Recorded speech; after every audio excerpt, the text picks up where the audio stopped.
Hey guys, welcome to Amity Tracks. This episode, we're going to be covering a band that I've really been excited to cover ever since we started this channel, the Byrds, America's answer to the Beatles, as they were advertised at the time. I mean, there is no answer to the Beatles. There doesn't have to be. But the Byrds trailblazed their own path, pioneers in folk rock, of course, country rock, psychedelic rock, lots of different rocks. And they created wonderful music in all those areas. And the talking about the folk rock, I mean, the Byrds really were, I believe, revolutionary with that first record, where they, and of course the title track, Mr. Tambourine Man, a cover, but a revolutionary cover of the Bob Dylan song. Dylan's was an acoustic folk song, and what Roger McGuinn and the Byrds were able to do was sort of take those really sort of intelligent, you know thoughtful lyrics of folk music, combine it with you know the pop and melodies of the Beatles, and others, and really change rock and roll, change the face of rock and roll. One of the things that I have found most interesting about the Byrds, and really kind of helps define all their distinct eras, was very distinct musical personalities of the people who kind of went through the band. So just briefly, you've got, of course, Roger McGuinn was Jim McGuinn, became Roger McGuinn as really the anchor, the only person to have been in the Byrds the entire time, and of course he pioneers using that 12 string Rickenbacker, the jingle jangle that influenced everybody from Tom Petty to Big Star to really anybody later who had that kind of bright pop sound. Also a great soloist as well, very innovative soloist, and David Crosby, of course, and Gene Clark, one of the great unsung heroes, incredible voice, great songwriter. I mean, he was the first real great songwriter going through that band before anybody else. Chris Hillman, of course, the ultimate wingman, for a lot of different bands.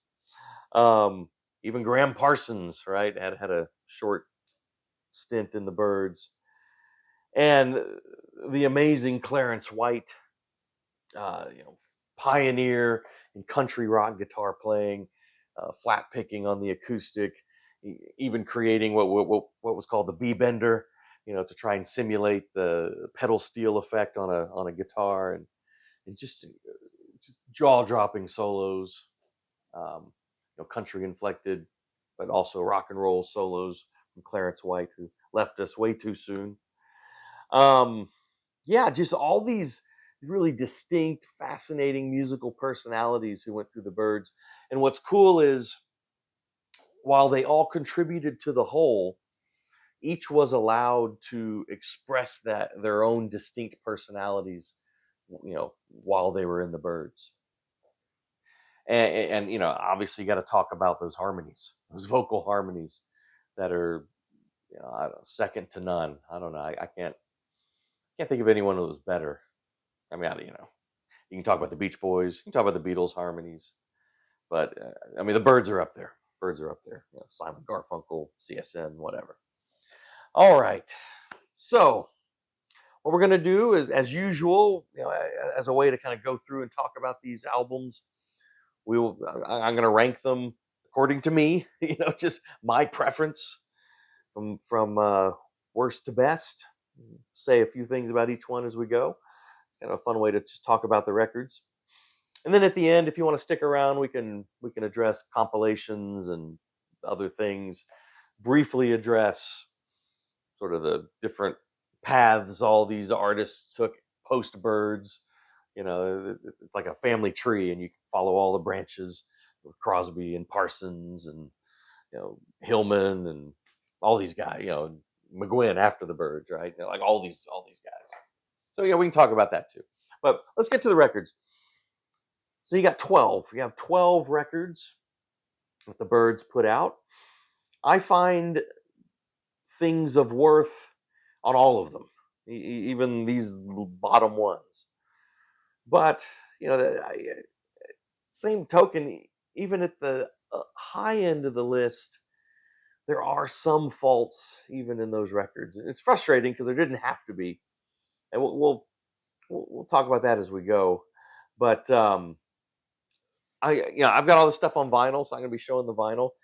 The Byrds are a band though where I would suggest also buying the CDs. I have them all on CD also, but the remastered ones that came out whenever, because of the bonus tracks.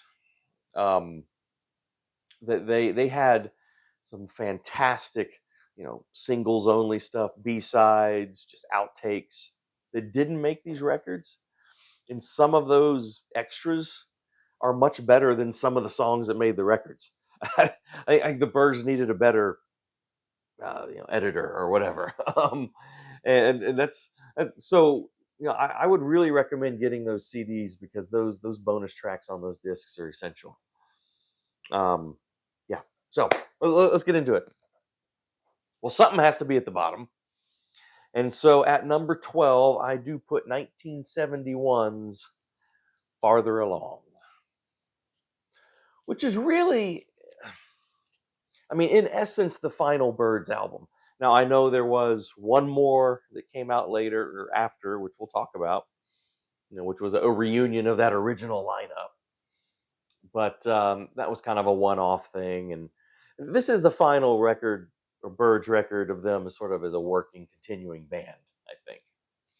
With that final lineup, Roger McGuinn, Clarence White, of course, there's McGuinn, White there, and then Skip Batten, who actually contributed quite a bit to the latter day Byrds, and Gene Parsons, no relation to Graham Parsons. All right, so this record sounds like a final record. They sound tired because I think they are. I think they've basically kind of run out of gas. They put this out quick, kind of on the heels of the previous record. I'm going to talk about the previous record here in a minute, but they were very unhappy with how that turned out. So I think they went in pretty quick to get this out to sort of, say let's forget the previous record. Although I prefer the previous record a little bit more than this record. We'll talk about that.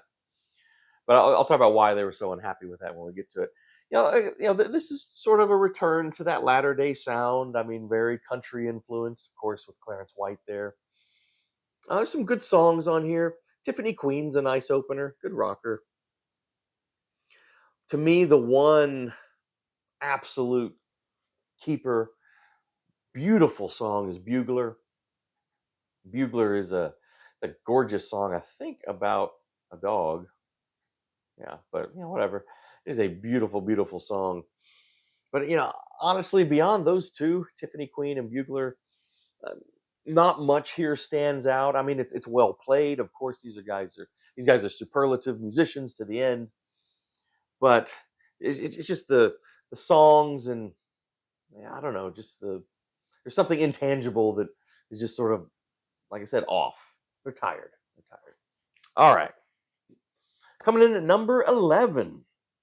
Let's talk about the previous album to that, which was the somewhat notorious Birdmaniacs. Let's see, it opens up here with a bunch of photos. I don't know. So I think opinion is mixed about this album cover. I think it's kind of cool, actually. Now, why is this record so notorious amongst fans and critics? Well, it's an interesting record so it was produced by Terry Melcher.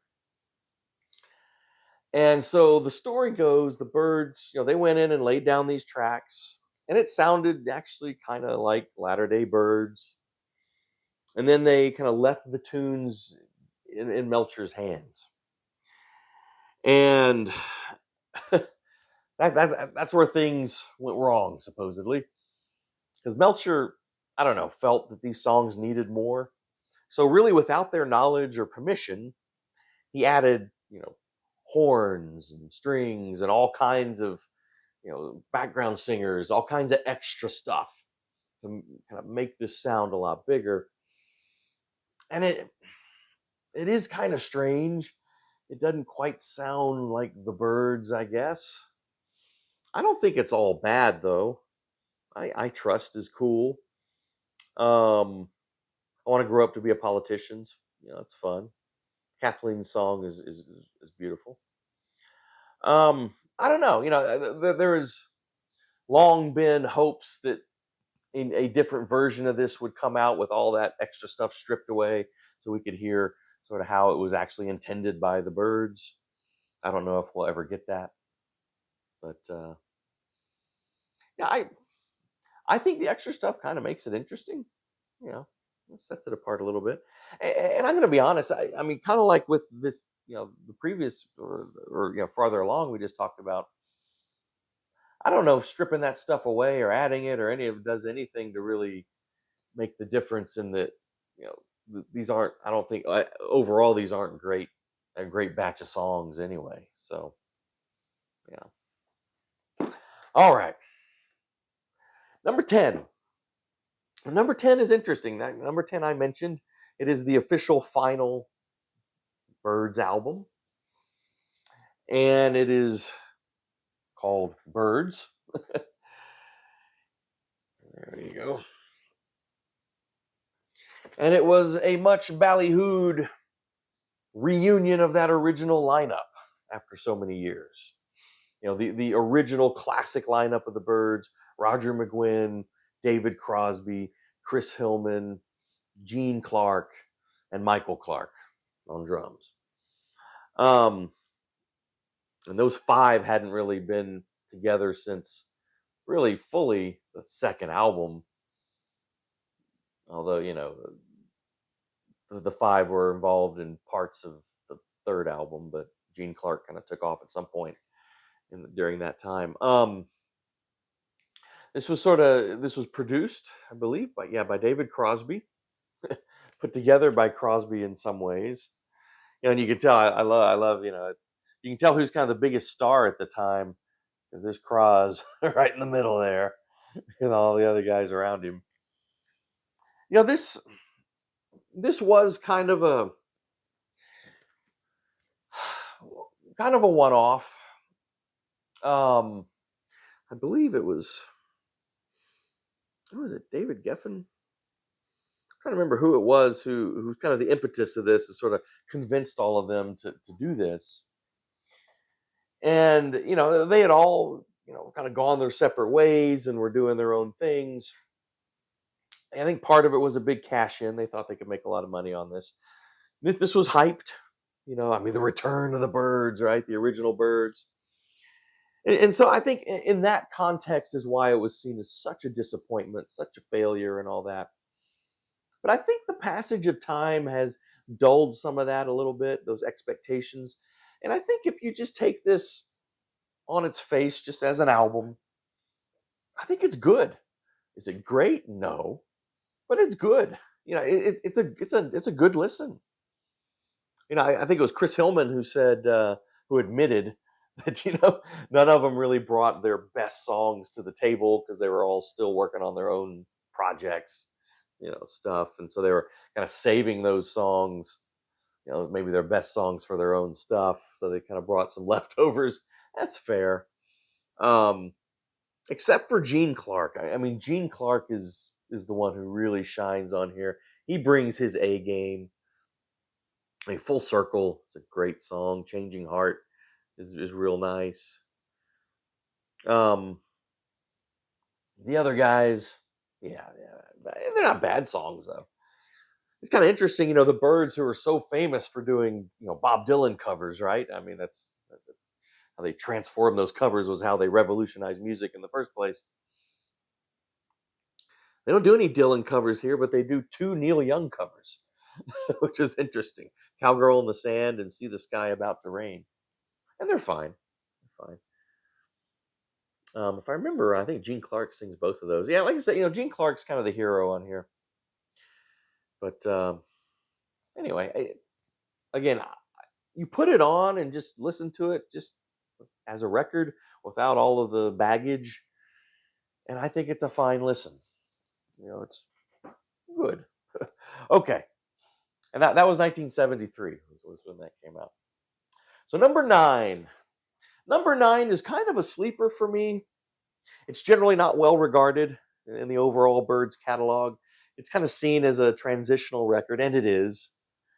But actually, I was just listening to it earlier tonight, and I've always really liked it. It's got kind of a brooding, darker feel to it. It's the only record where Roger McGuinn sings lead on every song that has vocals. There is an instrumental on there where Clarence White really just lets loose.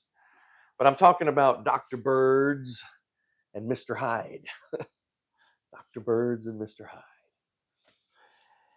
And like I said, it is a transitional record. This is the record that came after what has become legendary, although at the time was kind of a flop, Sweetheart of the Rodeo, where the Byrds really kind of disintegrated, and Roger McGuinn had to start over and put together a new lineup, basically, which is where Clarence White comes in as a full-time Byrd here.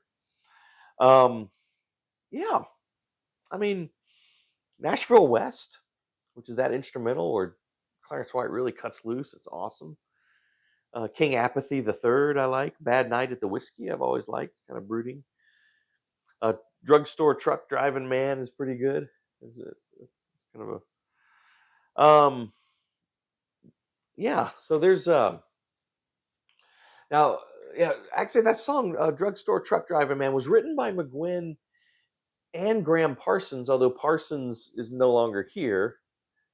But it was written with Parsons before Parsons left. It's kind of interesting. It was a response to who was it? It's a legendary Nashville DJ, country guy, Ralph Emery. I'm wanting to say Ralph Emery, but we can check, and if I'm wrong, editor can correct me here. I think it was Ralph Emery who was. It was during the Sweetheart of the Rodeo period, and the Byrds were in Nashville. I think they were going to play kind of a controversial set at the Grand Ole Opry, with their country music. And they were kind of seen as long-haired hippie, rock and roll interlopers in the staid country, um, community there.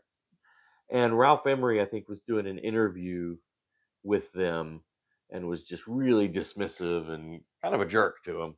And so, in response, they wrote this kind of scathing song called "Truck Store Truck Driving Man" or "Drugstore Truck Driving Man" about Ralph Emery, I believe, if that's the right name that I'm thinking. All right. Number 8, going to 1970 with the double album, which is entitled Untitled. Kind of funny story there. My understanding was that they just hadn't come up with a title yet. And so, like on the just as a placeholder, like on the tapes or whatever, they just had written Untitled. And then they just the record company just put this out before they could come up with a title. And so, it says, the Byrds, and then it just says Untitled there. So that's the name of the album, Untitled. But anyway, it's a great record. It's a double album. One album of studio material, one album of live material, which is cool because let's face it, I think it's this later version of the Byrds with Clarence White on board that were probably the superior live unit, if not studio, but live unit.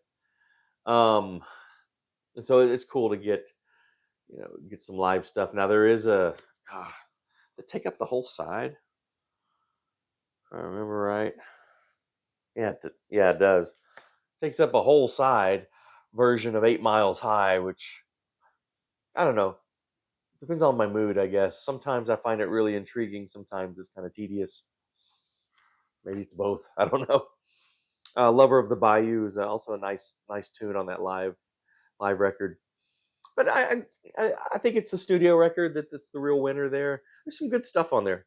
Chestnut Mare is a gorgeous, just classic, beautiful song by McGuinn. Truck Stop Girl, I think is real. I think that's a cover. It's a real nice song. I mean, there's some good stuff on there. There's some good stuff. I mean, some filler too, but this is generally very well regarded.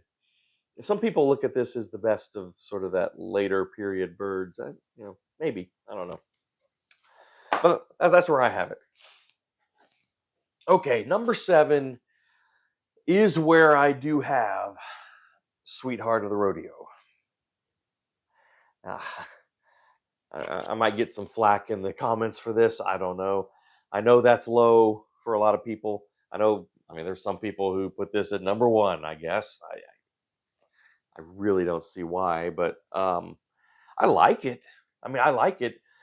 It has sort of taken on this aura as one of this revolutionary, like pioneering country rock album. One of the very first records. Although I think there were some records before this one that did combine some of those elements, but um, it's also celebrated because, of course, Graham Parsons. It's the one Byrd record with Graham Parsons aboard. Everyone seems to love Graham Parsons. I like him. I think he was a talented dude.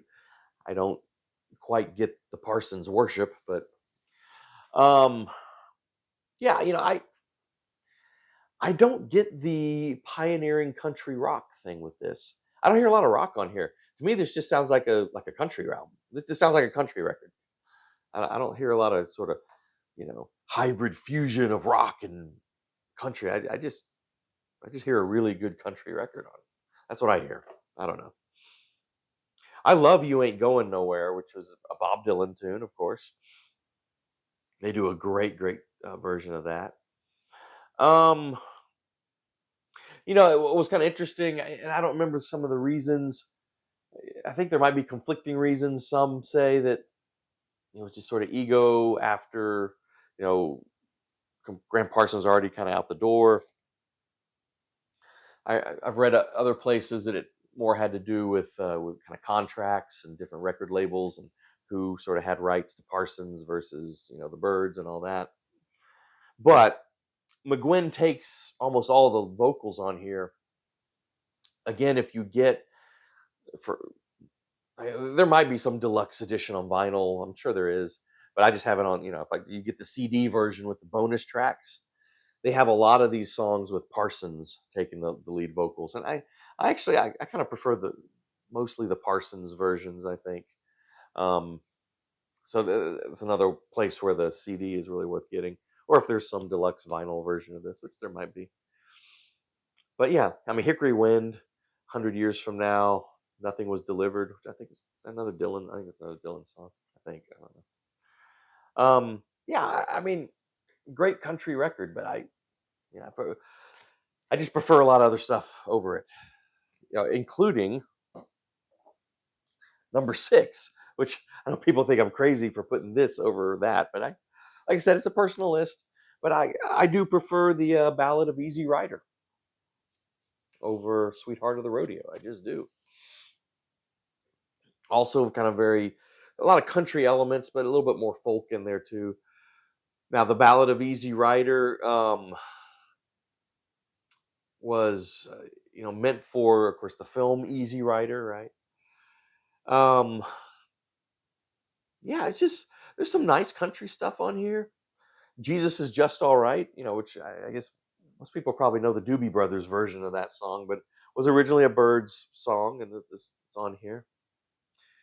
Gunga Din, I think, is really beautiful. It's nice. Um, it's All Over Now, Baby Blue, another Dylan cover. I think that is gorgeous on here. It is a beautiful version of that song on here. Um, yeah, I don't know why. I just this is a little more laid back, kind of folkish country, but yeah, I mean, well, as you can see, this one is my favorite record, beyond kind of that first era. So, Ballad of Easy Rider. But here we are, top five. We're getting into, of course, these yeah, I mean, I would accept that Sweetheart of the Rodeo is also a classic, but this kind of this classic era, these five records are just, to me, stunning. Um, yeah, just groundbreakingly stunning. At number five, I do put their second record, Turn, Turn, Turn. It is beautiful. It is, I think, the only reason I have it down a little notch is I don't think they really advanced the ball too much from the groundbreaking debut. This just sort of sounds like more of that, which is stunning and beautiful and awesome, but it's kind of done on the debut. Um, I think Gene Clark does sort of develop himself, develop even more as a songwriter here. Yeah, Gene Clark's tunes are the ones that are, to me, stand out. If You're Gone, God, the harmonies on that is just stunning. Set You Free This Time. I mean, yeah, Gene Clark's still the hero here. But yeah, wonderful record. I mean, I'm not knocking it. All these from this original era are just wonderful. I mean, these top four, I had a real tough time ranking them. I mean, all four of these are essential. I mean, you've got to have these four. So it's almost kind of a toss up, but I had to put them in some order. So I do have 1967's "Younger Than Yesterday" here in the four spot. Now this album, the cover's in a little rough shape. I did get this used. The vinyl is in the record's in perfect shape, but it's just the cover's a little roughed up. So I can't keep it here in the plastic here while we talk about it. But this is an interesting record because Gene Clark's totally gone by this point. This is their fourth album, and Gene Clark's totally gone. And so the other guys really do have to, and they do step up, as songwriters. And so this is kind of cool record because Roger McGuinn, David Crosby, and Chris Hillman each sort of emerge, finally, kind of, I guess, from behind the songwriting shadows, dual shadows of the Bob Dylan covers and Gene Clark, right? And they got to produce their own stuff now, and they really do. So You Want to Be a Rock and Roll Star, if I remember right, was sort of a sarcastic commentary on the Monkees. Sort of the Monkees are great. I got nothing against the Monkees, but I think especially at the time, by you know real bands, so to speak, the Monkees were sort of scoffed at. I think that's sort of what that song is. Great song though, with that trumpet. Ah, so cool. Have You Seen Her Face? Is beautiful. It's a beautiful harmonies. God, it's good. Was that a? I think that was a Chris Hillman tune, I believe. Um, yeah, David Crosby. Oh, Crosby. He has a awesome, great song on here and an embarrassing song here. That's pretty Crosby, right? Everybody's Been Burned, I think, is gorgeous, haunting, sort of in that way that Crosby can do. And then you got Mind Gardens, which is whoo, that's bad. But you can't always hit. Why is a beautiful song. Yeah, I mean this is great. It's a classic. It's great. All right. These top three, I do give, for me, these top three are 5-star records. I mean, Younger Than Yesterday probably is too, I should say. But I do put the debut here at number three, Mr. Tambourine Man. I mean, really one of those revolutionary albums that kind of changes the landscape of the music, really does, combining the folk with the rock, and away we go, right? I mean, of course, the Mr. Tambourine, cover. There's some other Dylan covers on there. All I Really Want to Do, Chimes of Freedom, Spanish Harlem Incident. Those are all Dylan covers. But they're already writing their own great stuff, mainly from the pen of Gene Clark here, right? I'll Feel a Whole Lot Better. Classic Gene Clark song. Here Without You is beautiful. God, it's a gorgeous. Again, Gene Clark does melancholy so great, and when you got the whole vocal harmonies of the Byrds there, can't beat that. Yeah, I just revolutionary record. I the '65. You go all the way back. When I do my yearly countdowns, 1965 was the first year I did, and this was pretty high on there. And I talked a bit about it on there too. So, you know. All right. At number two, yeah, two and one, I've flipped back and forth over time. They could flip again at some point, but right now, I have Fifth Dimension at number two. Yeah, that's a great shot. Fifth Dimension. Yeah, just a stunner.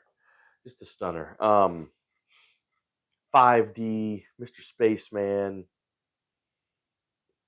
Yeah, uh, their version of John Riley is, again, it's the vocal harmonies. It's just that classic folk song is just gorgeous. But for me, and I, and when this is '66, this was obviously high on my '66 list too, where I talked about it there. But 8 Miles High, 8 Miles High. I think the last song Gene Clark really contributed to before he left. That is probably my favorite single of the 1960s. I'll just say it. 8 Miles High, I think, is a stunner.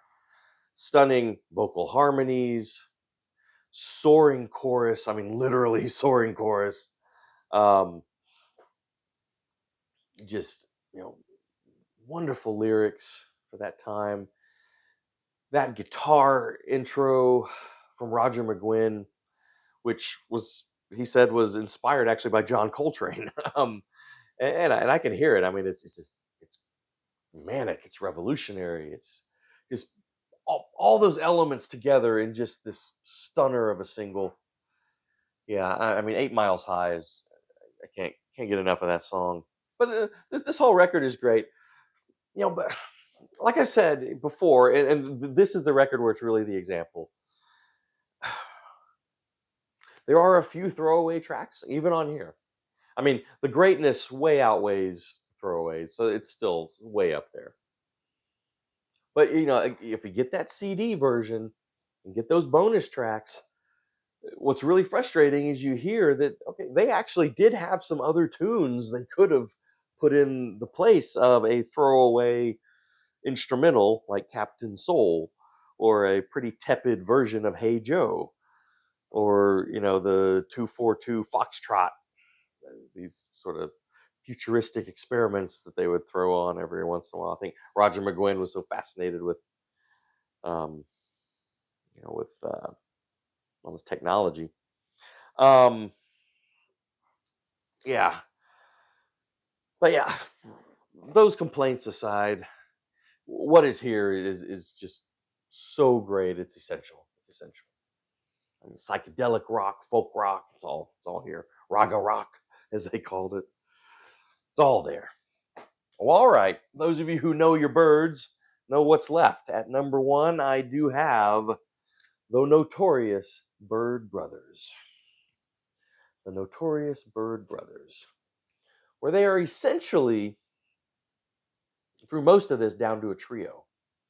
This was '68, yeah, 1968. And again, if you remember my '68 list, this was, I don't remember what I had. It was real high up there. I don't remember if it was, I don't know. It was high up there. And essentially a trio, because David Crosby, depends on who you believe, either left or was booted out of the band during this period. And some say, if you look at the cover, there's three guys and there's a horse. Many do believe that is put there as sort of a screw you to Crosby. Um, but with McGuinn holding Crosby's reins there. Oh, what do you say about this record? It's it's magical. I mean, it's really it's ethereal, a lot of folk, but also some really light psychedelic tinges in there. Um, Moody, I guess you could say. Yeah, it's hard to describe, but it just has this beautiful flow to it, and I mean, such like gorgeous, peaceful sound, which is interesting considering all the turmoil they're going through. If you get the CD of this with all the bonus tracks, there's one hilarious track they put on there, which is sort of an extended argument in the studio between these guys, where they're just like going at it, and it's funny to listen to, and then also hear the beautiful music that was made for this record. So, but yeah, man, what's interesting is there's no real big hits off of this or anything. It really is sort of intended to be taken in as a full record.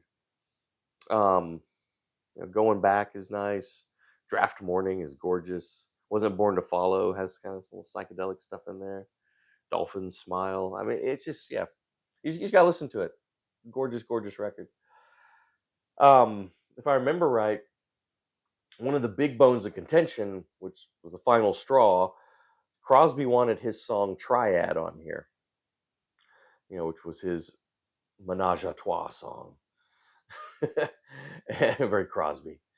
And the other guys didn't like the song.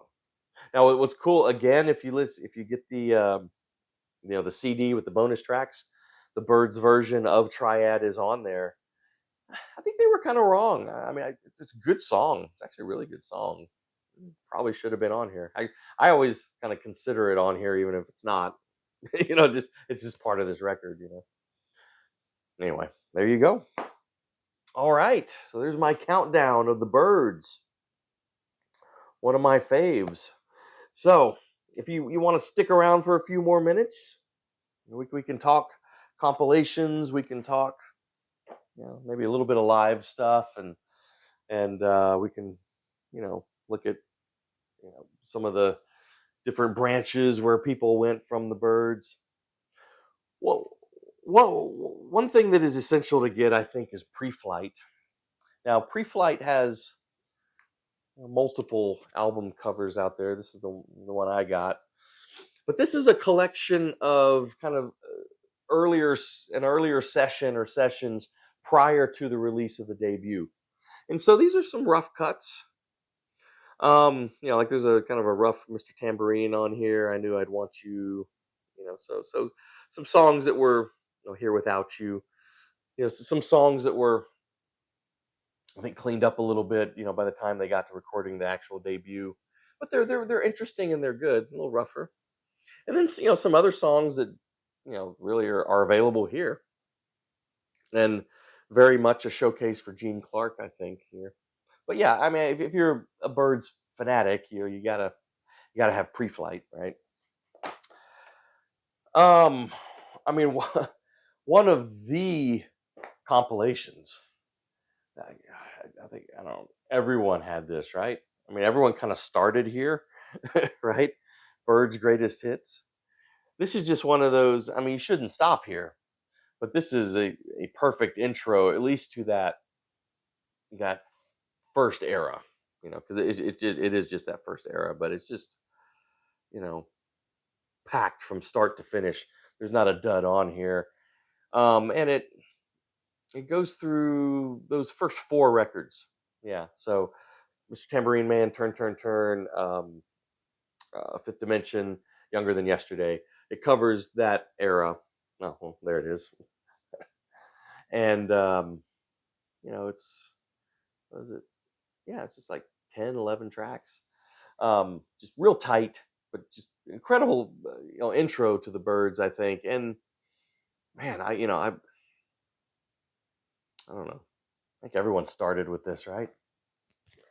If you weren't around as they were releasing these, I'm a little young for that. This was sort of the entry into the Byrds. Um, and this is kind of an interesting companion piece. called The Best of the Byrds Greatest Hits Volume 2, which sort of tries to cover that later period. Now, I mean, it's an all right intro to that, but I think it really misses some great songs, and then it includes some questionable tunes. So I don't know. I don't know how much I could recommend this, but this is pretty perfect. Let's see here. I do have this. I don't know. This is some import or something. I don't know, something. San Francisco, November 1968, Avalon Ballroom, live. I'm gonna be honest. Even with the Clarence White era, I do find them slightly sloppy live. I don't know. I think with the Byrds, I definitely do prefer them in the studio, but there is some live stuff out there available. Now there was that box set on CD. It was just called the Byrds. I have it, but I don't.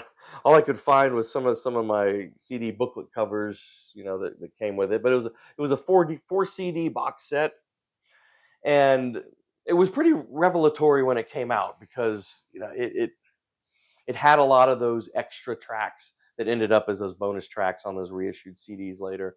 And I believe it was the first time some of that stuff was really available to the masses. That box set it's a hell of an intro if you can find it. I mean, it's hard to find now, I think, but I don't know. From there, you just kind of go in and just get the actual albums, right? All right, so just real quick, because I'm probably going to do some videos. I'm probably going to do a Gene Clark video on its own down the line. I'm definitely going to do a Crosby, Stills, and Nash video where I'll kind of focus on some of their solo stuff. But David Crosby, as you know, goes on to be part of Crosby, Stills, and Nash. Releases his debut also. If I can only remember my name, which is a stunner. And again, I'm just kind of showing you some random kind of spin-off things. The Flying Burrito Brothers, of course. This is Gilded Palace of Sin. Like the Gilded Palace of Sin. I always want to make it plural for some reason. But after Sweetheart of the Rodeo, Chris Hillman and Graham Parsons split and formed Flying Burrito Brothers to put this out, which is awesome. Roger McGuinn, I do have his. I think this is his debut solo album, self-titled Roger McGuinn. I've got McGuinn in band. I also have Back from Rio on CD somewhere, but yeah, so some solo McGuinn. Roger McGuinn, Gene Clark, and Chris Hillman reunited for a couple of records called McGuinn, Clark, and Hillman. I guess maybe hoping to be sort of a Crosby, Stills, and Nash type of thing, but it never really took off. Although this, it's not a bad record. Not amazing either. And then they had a later one. You can tell it's got to be 80s. Look at that. What year is that? Early 80s. Has to be. What's the, I don't know. Got to be though. Just look at those guys. And yeah, Gene Clark actually I think split early on in this, so there's only one or two tunes on here. So this is really a McGuinn Hillman, but and again, I'm gonna do a Gene Clark video on its own, but of course Dillard and Clark, and then some great Gene Clark records. No Other. No, I'm sorry, that's not No Other. That's White Light. This is sometimes called, or just Gene Clark. Here's No Other, which is an amazing story in itself. I'll save that for when we get to a Gene Clark video. Kind of latter day Gene Clark. This great duet album with Carla Olson, So Rebellious a Lover. I think this is fantastic. This was put out fairly close to when Gene passed away in the late 80s, I think. Anyway. I mean, you can follow all the branches, from the Byrds and go in all kinds of directions because all those guys kind of went off and did, notable things. Well, all right, guys, thanks for staying with me on this journey through the Byrds. Let me know in the comments, how would you rank these? What are your views on the Byrds? What are your favorite Byrds songs, Byrds albums, all that stuff? Please do subscribe to the channel if you enjoy this content. Like the videos if you like them, and hit the bell for notifications. And we'll see you next time on Amity Tracks.